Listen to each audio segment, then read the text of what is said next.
Imagine spending your entire life searching for the truth, leaving behind your family, your wealth, and even your freedom, just to find it. This is the extraordinary journey of Salman Al-Farsi, may Allah be pleased with him, a man who crossed lands and endured slavery, all in pursuit of one thing, the true religion. And when he finally found it, his life changed forever. In the vast land of Persia, in the city of Isfahan, lived a young man named Salman. He was born into a noble family and was deeply cherished by his father, who was a Zoroastrian priest. His father loved him so much that he kept him sheltered, ensuring he remained dedicated to their fire-worshipping faith. Salman was entrusted with maintaining the sacred flame, never letting it extinguish, believing it to be a source of divine power. One day, while overseeing his father's estate, Salman heard a melodious sound coming from a small Christian church. Curious, he approached and saw men and women praying, their voices filled with devotion. He was mesmerized by their way of worship. Something stirred within him.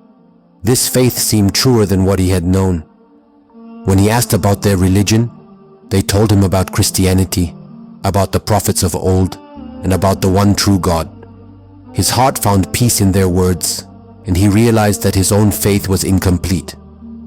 When he returned home and told his father was furious. In desperation, he locked Salman in chains, hoping to keep him from abandoning their traditions. But his heart was already set on a new path. He managed to escape and fled to Syria, where he sought out the most learned Christian scholar. For years, Salman dedicated himself to learning, serving one teacher after another. He was taught by a pious monk, whom he found to be just and righteous. But as time passed, he witnessed corruption among some of the priests, hoarding wealth instead of serving their followers. His teacher, however, remained sincere, and before his death, he told Salman that the true faith would soon manifest through a final prophet in the land of Arabia. Salman's heart yearned for this truth. When he heard of Arab merchants heading toward the Arabian Peninsula, he joined them, eager to find this last messenger. But betrayal awaited him. The merchants, instead of helping him, captured him and sold him into slavery. He was taken to Yathrib, later known as Medina, where he became the servant of a Jewish man. Despite his hardship, Salman held on to hope. He labored in the fields, listening to travelers who spoke of a man in Makkah claiming to be a prophet. When news spread that this man had migrated to Medina, Salman's heart raced with anticipation. He remembered what his teacher had said. The final prophet would have 3 signs.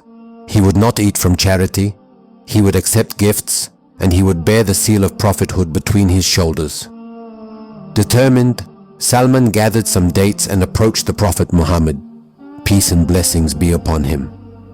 He offered them as charity and watched carefully. The Prophet, peace and blessings be upon him, took the dates but did not eat them himself, instead passing them to his companions. Salman's heart swelled. This was the first sign. A few days later he came again, this time bringing another handful of dates. He offered them as a gift, and this time the Prophet, peace and blessings be upon him, ate from them. Another sign confirmed. Finally, Salman found the courage to approach the Prophet, peace and blessings be upon him, more closely. He walked behind him, trying to glimpse the seal of prophethood on his back. The Prophet, peace and blessings be upon him, sensed his curiosity and lowered his garment, revealing the mark. Tears filled Salman's eyes. This was it, the truth he had been searching for his entire life. He fell to the ground, kissing the Prophet's hands, weeping in gratitude. With a smile, the Prophet, peace and blessings be upon him, raised him and welcomed him as a brother. Salman Al-Farsi had found the truth, not by inheritance or convenience, but through years of sacrifice, hardship, and sincere seeking. Salman Al-Farsi spent his entire life searching for the truth, and when he found Islam, he never looked back. His journey reminds us that guidance is for those who sincerely seek it. no matter the obstacles. As Allah says in the Quran, "But those who strive for us, we will surely guide them to our ways." And indeed, Allah is with the doers of good. Surah Al-Ankabut 29:69. If you found this story inspiring, make sure to like, share and subscribe to support the channel and help spread these powerful stories from Islamic history. And let us know in the comments, what lesson do you take from the life of Salman Al-Farsi? May Allah be pleased with him.